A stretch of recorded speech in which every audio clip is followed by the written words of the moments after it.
而家就教大家咧點樣去做呢個嘅 ICAS 嘅監考嘅動作，即係 Super Five Live Test 啦。咁一樣啦，咁首先咧就登入咗呢個自己嘅 ICAS 嘅賬戶啦，然之後咧就可以去翻呢個版面，撳中間呢、個見唔見到 Sit Test 下面有個就係叫 Super Five Live Test，撳一撳，或者撳左邊呢一個就係 Super Five Live Test 一樣嘅啫。咁撳咗入去之後咧，你就去到呢個版面，然之後咧，你見到右邊有個就係叫做 Create New Test Session，撳一撳，呢個係咩嚟嘅咧？即係代表你撳咗佢咧，就會創建一個新嘅虛擬課室啦。咁你見到咧左邊咧，呢個就係嗰個我間住呢個就係嗰個虛擬課室嘅嗰個編號嗰個代碼啦，就係呢個8個英文字母嘅。咁咧呢個虛擬課室代碼有咩用咧？就係學生咧去做 ICAS，佢去登入去做 ICAS 嗰陣咧，佢需要咧係先輸入呢個嘅 session code 呢個嘅課室代碼先嘅，咁就係呢一個啦。OK，好，咁有咩要注意咧？去監考。咁首先第一樣嘢，你見到咧右邊呢度見唔見到有個零 student，即係代表咧而家咧係冇學生入咗嚟呢間課室嘅。咁如果咧到時有學生入咗呢個虛擬課室嘅話咧，監考老師會見到嘅。譬如如果有3個人入咗嚟咧，你就會見到有寫住3噶啦。咁咧我俾大家咧可以睇睇個情況係點樣嘅，係啦。咁咧。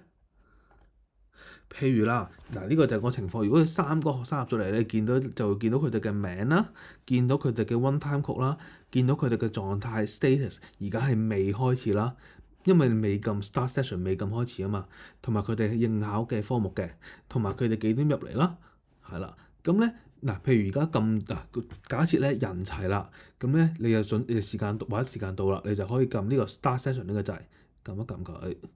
咁咧撳咗之後咧，就會變咗咁嘅版面啦。你就會見到佢哋而家咧就開始有幾多題，佢哋做到第幾題啦。咁咧佢哋嘅 status 嘅狀態都顯示係 started 啦，即係開始咗啦。咁咧你見到右邊咧，可能咧有時如果如無意外就最好啦。但係如果可能有啲意外嘅，即係譬如話嗰個學生佢部機死咗，佢想或者佢有啲問題嘅部機，總之就要去轉用第二部機。就撳呢個鎖掣啦，見唔見到呢個圈住呢個鎖掣，可以撳一撳佢。咁咧撳咗佢咧，應該就可以解決到個問題㗎啦。又或者可能咧嗱，譬如你已經開始咗呢個 start 咗個 session 啊嘛。咁如果有學生咧，佢遲咗入嚟，佢遲到嘅，咁你開始咗呢個 session 之後，如果有新嘅學生入嚟嘅話咧，都係一樣撳呢個鎖掣就可以俾佢入嚟㗎啦，係啦。咁就揾翻嗰個學生嘅名就撳鎖掣嘅啫。好，咁咧呢度有啲掣嘅。咁譬如你見到啦，嗱我講咗啲常見問題，譬如有啲學生咧可能就唔小心交咗卷喎，咁點咧？可唔可以繼續做翻咧？可以嘅，咁老師自行決定啦。但係點做咧？系統上就係去撳 submit 啦，呢個嘅 tab 啦，跟住咧揾翻個學生。剔翻個名，然之後咧見唔見到右邊呢度有個叫 Reopen Candidate，跟住咧你就撳呢個掣，咁之後咧呢位學生咧可以繼續開始做翻噶啦。咁咧但係注意翻啊，呢一個功能咧只可以喺考核當天做到嘅，即係譬如佢喺12號已經做咗啦，咁咧如果佢話13號再做翻咧就唔得啦。OK，呢個要注意翻啦。好。呢個係撳咗 reopen 之後要再撳 confirm 嘅啫。好，咁仲有咩功能嘅咧？係啦，唔好意思啊，翻去先。咁你見到呢度咧仲有啲掣嘅，即係譬如你見到呢個 pause student 啦，就係譬如有啲學生想去廁所嘅，你可以咧就剔個學生個名，跟住咧就撳呢個掣，就暫停佢嘅時間，跟住佢翻嚟咧，你就可以咧 resume student 啊，俾佢開始翻啦。咁仲有一個就係叫做 postpone student 嘅意思，即係話咧譬如嗰個學生咧係病咗有問題嘅，咁佢又入咗嚟呢個課室喎，即係佢做下好唔舒服嘅突然間，咁佢可能咧需要第二日做，或者咧佢可能部機咧當天咧係真係做唔到啦，有問題，咁你就可以撳呢個掣啦，即係揀咗個學生之後咧就撳呢個掣，咁佢呢個學生咧就可以咧第二日做啦，即係你 postpone 咗佢啦。咁同樣地啦，有個叫 pause session，咁一樣嘅啫，只不過唔係一個 student，係成個 session 成個課室咯，去暫停。好，咁大家做完之後咧，咁我翻去啱啱個版面啦。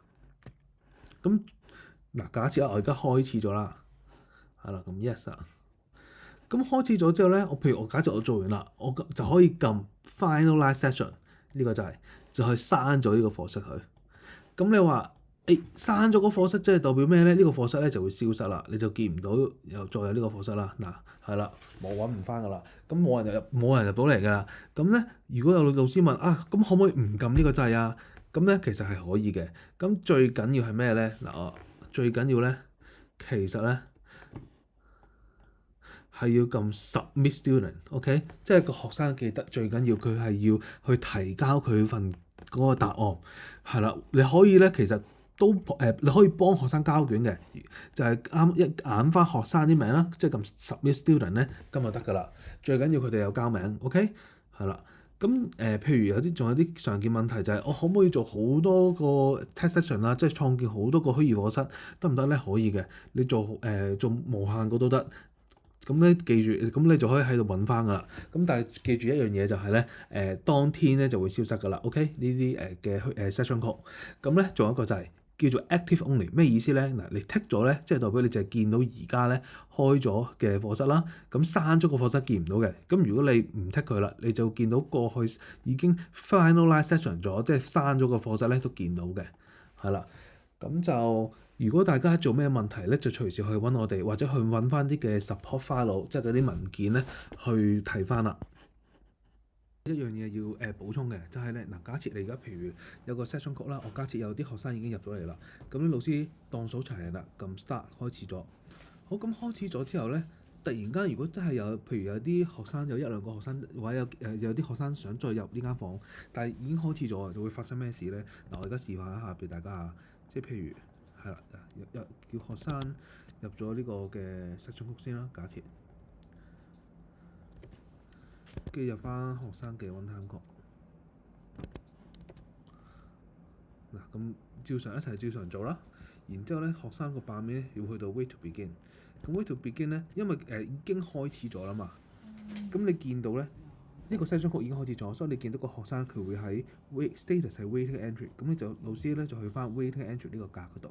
然之後你揀翻呢個嘅學生，剔翻學生名，然之後有個叫 allow start，撳 allow start，然之後你就撳 confirm，之後咧佢就可以入嚟㗎啦，係啦，咁你就可以見到學生入嚟咯，係嗱，咁可能佢等大概10秒左右啦，佢就會入到嚟，係啦，佢就可以入嚟開始做咯。